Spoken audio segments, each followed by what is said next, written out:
My name is Robert Masson. I'm an extension agent at the University of Arizona in Yuma. I'd like to talk to you today about the importance of adding organic matter and compost to the soils of Southwest agricultural fields. Organic matter is made up of the decomposed plants and animals that are returned to the earth. It works just like a sponge holding on to water, nutrients, and air, creating a good environment for plants to grow in. Let's take a look under the microscope and check it out up close. Do you see how it kind of looks like a sponge with empty spaces inside that can fill up with all the things plants need to thrive? We desperately need organic matter in our desert soils. A good soil has about 5% organic matter. Our desert soils have less than 1%, which causes a lot of problems. Organic matter can be added to the soil by tilling in plants as a green manure, such as this alfalfa here. But it's always better when it's passed through the digestive system of an animal. The resulting manure is great to use, but it's dirty and comes with it a risk to spread foodborne diseases harmful to humans, especially when used on leafy green crops, growing low to the ground and eaten raw. We can clean it up more and make it less harmful to people if we put it through a composting process that heats it up and kills off the deadly pathogens. Let's go and visit Dan at a commercial dairy and learn how a professional composting operation works. We're at a commercial dairy here in central Arizona, where we are cleaning the manure out of the pens with a front end loader. We transfer the manure to another location where we dump it in long rows we call windrows, where the composting process begins. Dan, what are we seeing? That's an HCL windrower with a 140 horsepower John Deere tractor. And what we're doing there is we're tilling the poop up. It's putting it in a nice windrow in the back. We actually split these rows in half. These rows are dump truck loaded, full loads, and then we cut the rows in half, and we're actually adding water to that. In a minute here you'll see that, but we're adding water. Water's the key to quality compost. Absolute key to quality compost is the water. And what you're seeing here is we put an atrocious amount of water. We drag water on these hoses. I don't know if you can see the hose there, but you put it off of the heads, you drag the hose, and as he's tilling, he's putting water in. And these rows are staying hot. They're staying between 140, 150 degrees. They're staying that way for a minimum of 15 days. We overdo that immensely, 2, 3, 4 times as much as they require. That kills the pathogens. And the water's key to making a pudding, so that the inside and the outside and all the product in between gets composted up properly. No chemicals is added to it? No chemicals added, just dairy manure, water, tilling, and heat, and air. It's air, heat, water, and the mixture of that creates basically quality compost. It's loading up the water's still going.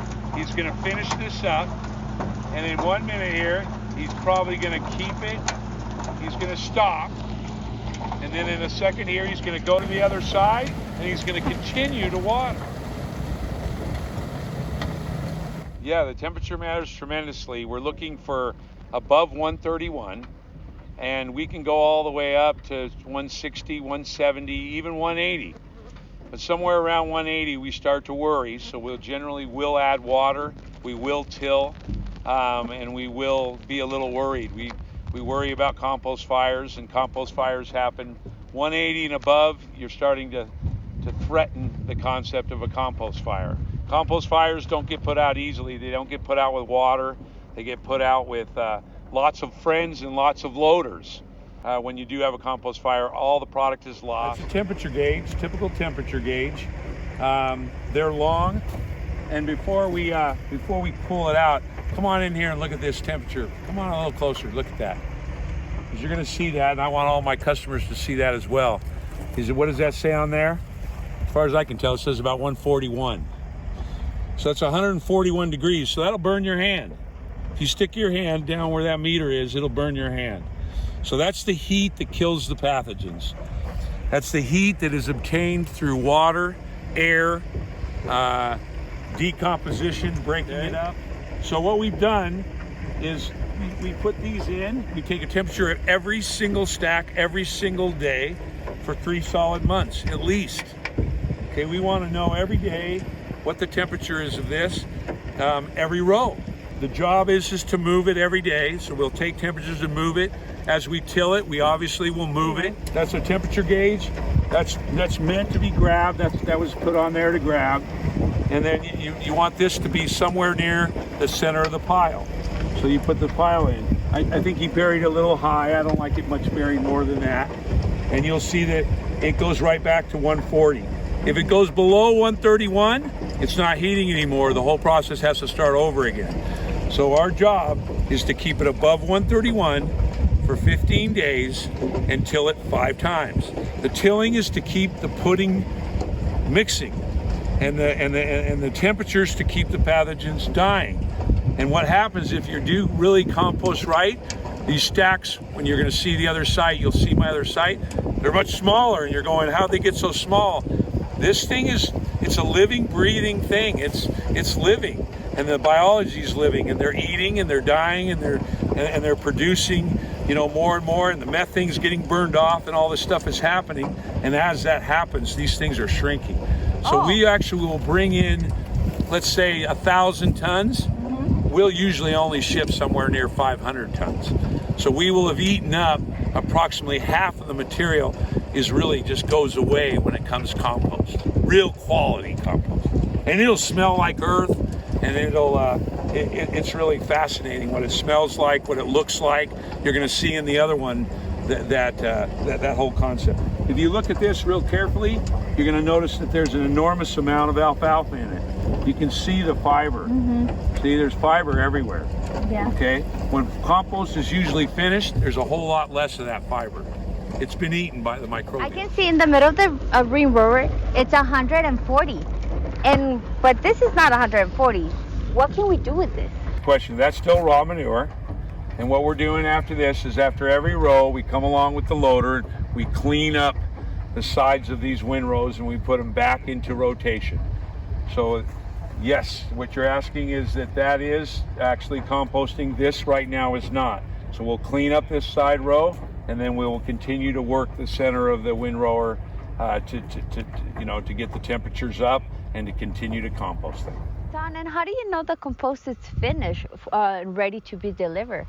Okay, well, finished is a hard term in the compost business, simply because you till with water, you till with air, you're keeping it, you're shrinking it, you're keeping it heated up. When it finally tells you it's really finished, it won't heat up anymore. It'll start curing. It'll calm down to the point where it's on the ambient temperature. And at that point, it's absolutely 100% composted. But yes, normally compost will tell you it's needed to be cured. It's telling it's finished because it will stop heating. It would stop heating. It will stop heating up, and even though you're adding water and even though you're adding air and you're tilling it and you're doing everything, it'll finally say, I don't want to heat up anymore. And when it finally tells you it doesn't want to heat up anymore, that you are at the end of really the composting timeline. Thank you, Dan, for giving us a tour of your processing facility. Now we know what it takes to make good quality compost. We have a great opportunity to see how it's applied in a leafy greens production field. Let's visit with Mike, just over the water in Bard, California, and learn some safe compost handling techniques. Mike Cavaney with West Coast Soil Amendments with Ariana Escalante, and she is a student at the U of A, and we're out today at a grower's field and also at the grower's stack lot to go over a compost application and what we're looking for to make sure that we keep the food safety chain in check. The grower, he will call us and say, Mike, I'm ready to apply field A with 8 tons of compost per acre. This is an organic ranch, and we're going to use lot 1 of 2022, and he will give me the rates who's providing the compost, and the blocks that we're going to apply with that compost. We're going to also do an assessment to make sure that since the time that the material has been stacked to the time of application, that there has not been people going through the compost, there's not animal tracks, or we're doing a food safety assessment to make sure that there has not been any contamination to the product. We're here today to do the pre-inspection of the stacking of the compost. Now, prior to all this, the grower has set up certain areas for his stacking ability for this ranch, and it ranges anywhere from a half a mile to a mile away. So, and what we're looking at importantly in the grower is that we're not stacking next to any ditches, we're not stacking into any areas where water is flowing that can that we can't control the wind and the dust. The compost does not blow bad, but when it starts blowing above 10, 12 miles an hour, there will be some dust coming off the compost. So we want to keep it away from ditches as much as possible. Okay. So here we can see, as we kind of glance around, where we have no waterways that are going to affect us. So this is the last step too. Why this is important is it is the last step to the compost for the traceback audit. This is so that we know that this got lot number 1, and the grower in his paperwork has lot number 1, field number 1. So we want all that information to stack up and be accurate. Now, the last check off on this process is to check the bag to make sure that our lot numbers correspond with the applicator's paperwork and the field number. So we're ready to go to the field with this material. Okay. Okay, we're going to get in my pickup and we're going to go around the field. We're going to take the grower map that he sent us. We're going to make sure that we have that that they're matched up with the map as to where we're actually at. What we're looking for there is any adjacent crops. We're looking for the waterways so that we don't get any compost into those waterways or contaminate the ditch banks. We're also going to, when the spreader gets here, he's going to run his GPS, and we'll set some boundaries inside of the field, and we will adjust those boundaries by the amount of risk. Okay. All right, Mike, we're at the corner of the field. Yes. So what we've done is we've come up to the corner. This is where the water is flowing, and it flows to the east. So what we want to do here is that we're going to make sure that we set our buffer. We want the compost, the composted manure, no closer than to right here. This is our edge line right here. Okay. And so in essence, what we're doing is when we come in there and GPS it, we cut it 10 feet. Because if it gets up there, it's almost impossible to get it out. And we don't want any of that residue to pop up in an audit. So we're leaving a buffer here. We're going to come in and put that same buffer here along the road too. This is going to be our drop line right here. Okay. We don't want any compost further than that, because again, if we get material up there, that could get it kicked out in an audit because they're finding manure or composted manure that is not in where it's supposed to be. And that's very important. We don't want it on the ditch bank. We don't want it out on the road, anywhere where it could get tracked into the field later on during the year. All right, Mike, is there anything that the spreaders can do to keep the application process within the field? Yes, it's monitoring the wind. Anything over 12 miles an hour, there should not be any compost applicating going down. We just have to keep it below that. A lot of times, any of the dust that's moving off of the field is got an infusion of the compost dust with it. So to be on the safe side, you just stop and wait till we get the wind conditions right. The good thing is, we're lucky, we're in Arizona, so there are days where we're not going to be able to spread, but 90% of the time, we're all right. Yesterday, we were blown out. The winds were 15 miles an hour plus, so we've moved locations. Today, we're making that assessment to find out if we can apply or not apply. So, I'm here with my crew, Sam and Noel, and we're going to check the wind right now. We have varying speeds of wind, but we want to check it to see if we're going to be able to work today. All right, Noel is going to check the wind right now is coming out of the south, going to the west. So right now, it's 4.2 up to 13.4. So this is where we have to make the decision as to will we get material off base. Prior to spreading, we also, as we move the machine from location to location, we do a clean down too. We don't want to bring any soil diseases brought in from the field versus also compost, any residue compost from a previous lot. We want to keep everything clean, sanitized, so that as we apply the material, once again, we have no contamination from the prior field.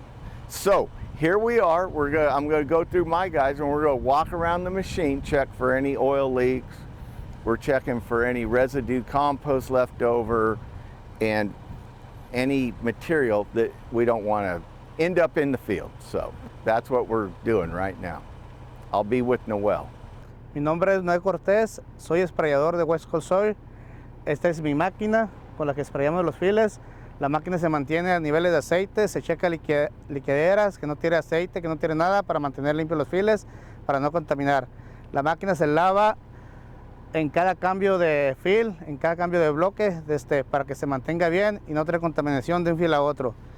Estos son mis abanicos que hacen que sprayee alrededor del fil a cierta distancia. Esta es mi banda por donde sale el material. Este es mi motor hidráulico con el que funciona todo el funcionamiento. Todo se mantiene de adentro de la cabina, se regula velocidad, se regula el sprayador, que no vaya muy lejos o muy cerca, depende como lo pida el ranchero. In the 15 minutes that we've been here, we have had the wind drop down, and now we're marking the wind speed at 1.8 miles an hour. So we're going to go ahead, load up, go to the field, and we're going to show you now what decisions we make as we're watching him apply.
We learned a lot of things today about the value of adding organic matter into the soil and the steps needed to make it safer for the leafy green industry.